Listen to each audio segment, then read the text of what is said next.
సంవత్సరాల తర్వాత జగన్మోహన్ రెడ్డి గారు బయటకు వచ్చారు. పరదాలు అంటే పరదాలు అన్న మాట పక్కన పెట్టి ఆయన ఈరోజు బహిరంగ సభల్లో మాట్లాడుతున్నారు. అయితే విచిత్రం ఏంటంటే సంపూర్ణ మద్యపాన నిషేధం చేసిగా నేను ఓటు అడగడానికి రాను అన్న వ్యక్తి ఈరోజు ఏ మొహం పెట్టుకుని వస్తున్నారంటారు. ఇంకా ప్రజలు నమ్మడానికి ఈ శాడిస్ట్ ముఖ్యమంత్రిని ప్రజలు నమ్మడానికి సిద్ధంగా లేరు. అతన్ని ఎప్పుడు ఎన్నికలు వస్తాయా, ఎప్పుడు ఈ రివర్స్ ముఖ్యమంత్రిని ఎప్పుడు రివర్స్ పంపిద్దామని చెప్పి ప్రజలందరూ ఎదురు చూస్తున్నారు. ఖచ్చితంగా అతన్ని రివర్స్ పంపిస్తారు. ఎందుకంటే ఈ వైఎస్ఆర్సీపీ పార్టీ తండ్రి శవాన్ని అడ్డు పెట్టుకొని పుట్టినటువంటి పార్టీ, బాబాయి శవాన్ని అడ్డు పెట్టుకొని అధికారంలోకి వచ్చిన పార్టీ. ఈరోజు చెల్లిని పక్క రాష్ట్రాలకు పంపించిన చరిత్ర, తల్లిని ఇబ్బంది పెట్టిన చరిత్ర. ఈరోజు ఓట్ల కోసం మళ్ళీ తల్లిని తీసుకొచ్చి నిన్న కొత్తగా ప్రార్థనలు చేయించుకుంటూ కొత్త డ్రామా మొదలుపెట్టారు. ఇతను నమ్మే స్థితిలో మాత్రం ఆంధ్రప్రదేశ్ ప్రజలు లేరు. ఎందుకంటే ఇతను రివర్స్ ముఖ్యమంత్రి. అభివృద్ధి లేదు, సంక్షేమం లేదు, ఉపాధి లేదు, ఉద్యోగ అవకాశం లేదు. ఆంధ్రప్రదేశ్ రాష్ట్రం 30 సంవత్సరాలు వెనక్కిపోయింది.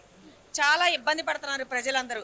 ఈ రోజున మహిళల వెన్ను విరిచినటువంటి చరిత్ర ఈ జగన్మోహన్ రెడ్డిది. నిత్యావసర వస్తువులు విధిగా పెంచి విచ్చలవిడిగా పెంచి మహిళలను ఇబ్బంది పెడుతున్నటువంటి చరిత్ర. ఈరోజు మద్యపాన నిషేధం చేస్తానని మహిళల తాలిబొట్లు తెంచుతున్నటువంటి చరిత్ర.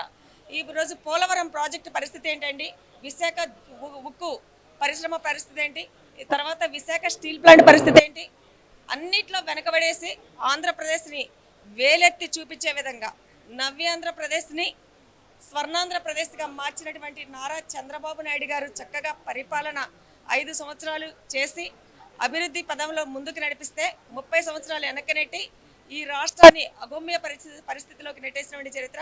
కాబట్టి ఈ ముఖ్యమంత్రిని నమ్మే స్థితిలో లేరు. ఖచ్చితంగా ఇతన్ని ఇంటికి పంపించడానికి సిద్ధంగా ఉన్నారు.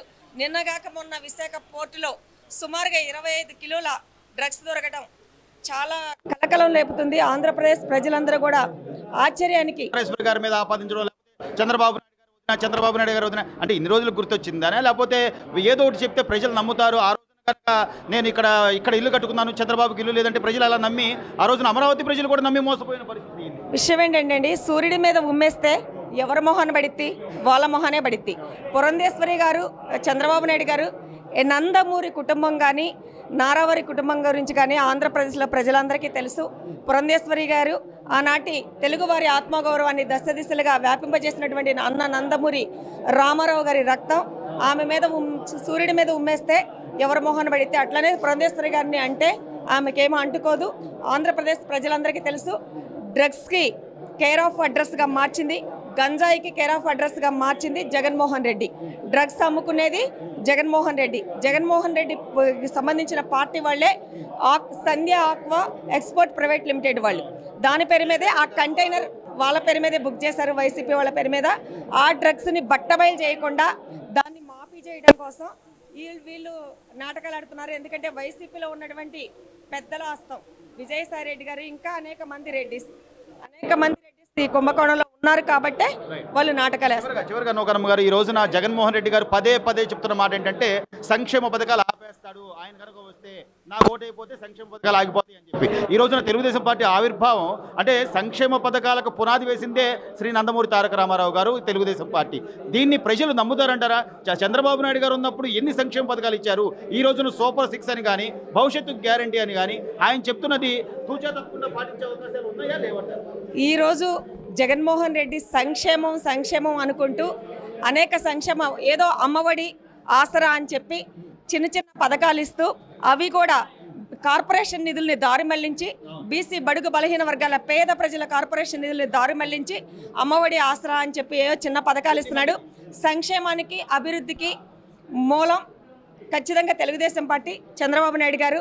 ఆనాడు చంద్రబాబు నాయుడు గారు అధికారంలో ఉన్నప్పుడు అనేక మంది పేద బడుగు బలహీన వర్గాలకి చంద్రన్న పెళ్లి కానుక, విదేశీ విద్యా దీవెన పథకం, అలాగే బీసీ కార్పొరేషన్ ద్వారా నిధులు లోన్లు, తర్వాత ఆసరా పథకం ద్వారా 32 రకాల పనిముట్లు, ఇంకా అనేక సంక్షేమం అభివృద్ధిని జోడెద్దుల బండి మీద నడిపించి ఆంధ్రప్రదేశ్ని ఒక చరిత్ర ఉన్న ఆంధ్రప్రదేశ్గా నవ్యాంధ్రప్రదేశ్గా తీర్చిదిద్దినటువంటి చరిత్ర ఖచ్చితంగా తెలుగుదేశం జనరేట్ ఇవేమీ లేకుండా నేను అప్పులు చేస్తాను, నేను తాకట్లు పెడతాను, నేను సెక్రటరీ కూడా తెగనమ్ముతాను అంటే ప్రజలు ఎంత అంటే ఇంకా అమాయకంగా ఉన్నారనుకుంటున్నారు. ప్రజలు నమ్మే స్థితిలో లేరండి.